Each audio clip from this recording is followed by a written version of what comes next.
A paz do Senhor, meus amados irmãos. Este é o seu programa EBD Além do Domingo. Eu sou o professor Alberto e vou compartilhar com você as 5 questões do nosso questionário da lição de número 11.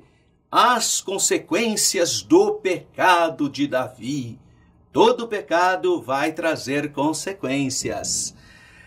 Primeira questão. Qual o conceito do pecado em nosso vocabulário?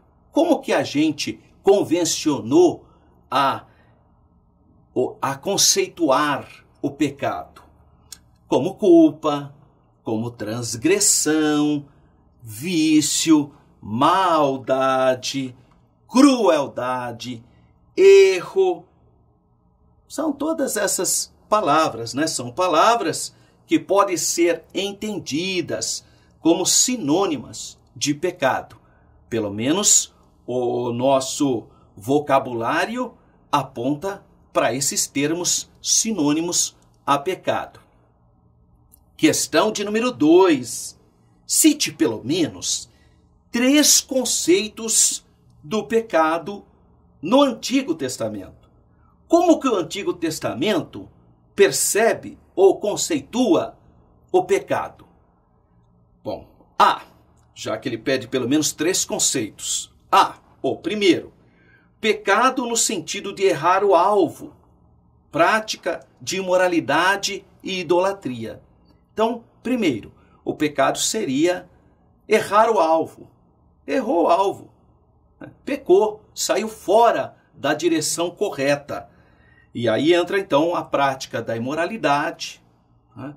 E, obviamente, a idolatria, que são pecados capitais, né? 2, ou C, podemos classificar o pecado no sentido de malignidade, perversidade. Então, nós estamos dando o quê? Conceituação do pecado agora no Antigo Testamento. Então, primeiro, além de errar o alvo, além da imoralidade, além da idolatria, segundo elemento aqui importante, pecado como algo maligno, como algo maldoso, como perversão. E terceiro, porque já que ele pede 3 conceitos do Antigo Testamento, o pecado no sentido de rebelião, de revolta. Então, esses conceitos de pecaminosidade estão presentes no Antigo Testamento.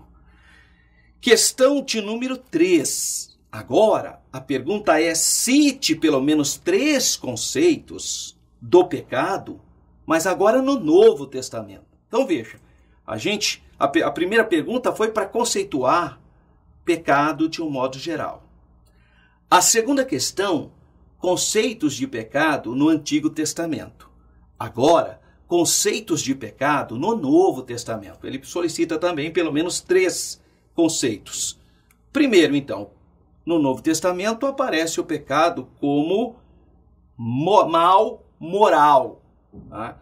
Como problema, então, de moralidade. Isso, em vários versículos, o apóstolo Paulo fala sobre essas atitudes pecaminosas ligado à questão da moralidade, à sexualidade, à impureza sexual de um modo geral.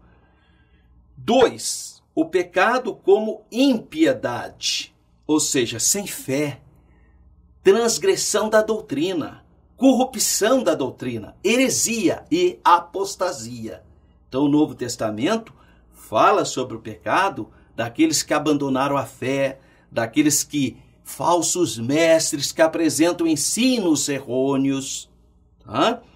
E, finalmente, 3, o pecado como culpabilidade, que traz a culpa, tá? Então, o Novo Testamento apresenta essas perspectivas. E a questão de número 4. O que fez o profeta Natã para despertar a consciência morta do rei Davi? O que o profeta Natã fez? Bom, em primeiro lugar, eu preciso te dar um rápido conceito aqui. O profeta Natã era amigo do rei Davi. Ele era um homem de Deus, um pastor, um sacerdote também, um profeta, que estava na corte de Davi. Ele acompanhava Davi.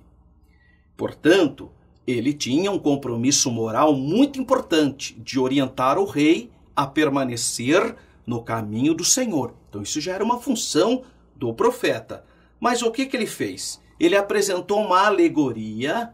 Isso foi uma coisa muito interessante, irmão. Porque tem hora que a pessoa vai repreender o outro, já chega com tudo e dá, né, aquela pancada, e às vezes a pessoa se sente ofendida e cria um problema. O profeta Natan prudentemente usou uma alegoria, contou uma história. E como Davi é um homem que tem senso de justiça, ele imediatamente vai dar a sentença da história que o profeta Natan vai falar. E aí, então, o profeta Natan vai trazer, então, a analogia para a atitude que Davi tinha tomado, fazendo com que ele tivesse consciência do seu pecado. É bom você saber que Davi já estava se quebrantando. Aquela atitude que ele tomou, né, de casar com Betseba e tentar um certo disfarce, claro que muita gente tinha visto que tinha alguma coisa errada ali. E o próprio Davi, por ser um homem justo, ele mesmo começou a perceber que tinha alguma coisa errada, que ele não estava bem. Ele fala nos Salmos que os seus ossos se secaram. Então, aquela culpabilidade estava na alma dele. Se percebe isso. Então, ele também estava, de alguma maneira, também já predisposto a ouvir algum tipo de exortação. E o profeta Natan contou então uma historinha. Falou, olha, no seu reino tinha um homem muito pobrezinho que tinha um cordeirinho, uma ovelhinha que ele amava muito. E também tem um homem rico que, de maneira injusta, tomou a única ovelhinha que aquele homem pobrezinho tinha e tomou para si. Olha que coisa horrorosa. Então Davi já se levantou porque ele tinha senso de justiça. Esse homem rico precisa ser punido. Onde se viu fazer uma justiça dessa? E aí o profeta Natan sabiamente disse, então, rei, esse homem é o Senhor. Porque o Senhor tinha todas as mulheres em Israel que você podia casar. Mas você foi tomar a esposa de Urias, que só tinha Betseba. Mas ele a amava. Então, Davi, como era um homem segundo o coração de Deus, qual foi a atitude dele? E aí você vê a diferença de um homem segundo o coração de Deus. Imediatamente ele falou, pequei. Pequei. Ele imediatamente ele é humilde diante do profeta Natan. Você sabe que pela lei de Moisés, Davi deveria ser apedrejado, hein? Mas Deus teve misericórdia dele, não é? Mas aí mostra o seu lado como um homem segundo o coração de Deus. Isso é ser segundo o coração de Deus. Não é ser uma pessoa perfeita, mas é ser uma pessoa sensível à exortação da palavra de Deus. Quando comete erro, reconhece o seu erro. Quer ver a diferença? Saul, quando de alguma maneira contraposto, por exemplo, quando ele chegou para o sacerdote Abimeleque e falou lá, você ajudou Davi? E o sacerdote falou, não ajudei, é que Davi era um herói nacional, manda matar todo mundo. Esse é o homem que não tem sensibilidade espiritual, não é o homem segundo o coração de Deus. Agora Davi sim, Davi cometeu um erro horroroso, terrível, mas a hora que ele foi repreendido pelo homem de Deus, ele reconheceu a sua culpa. E você quer ler o resultado disso? Leia o Salmo 51. Leia o Salmo 51 que você vai ver o que é um homem segundo o coração de Deus. É um homem que assume os seus erros. É um homem que reconhece a sua pequenez, a sua fragilidade. É um homem que reconhece que cometeu pecado, mas que quer acertar, que não quer ficar vivendo e nem tem prazer no pecado. Questão de número 5 para encerrarmos. O que é imperioso para o cristão? É imperioso ao cristão evitar o pecado, pois ele traz sofrimento, e deixa o quê? Marcas indeléveis naqueles que o praticam, atingindo assim também, infelizmente, outras pessoas. Porque se fosse só o problema do indivíduo, menos mal, né? Foi ele que pecou, as consequências vêm sobre ele. O problema é que o pecado deixa marcas. E o pecado, além de atingir aquele indivíduo, atinge os que estão ao seu redor também. Esse que é o problema. Então é uma tragédia. Então que Deus nos ajuda. Que Deus tenha misericórdia de mim. Que Deus tenha misericórdia de você.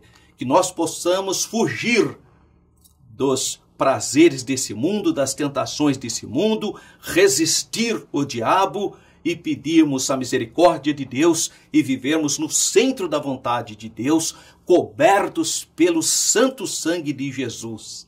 Que Deus continue abençoando a sua vida. Fique na paz do Senhor.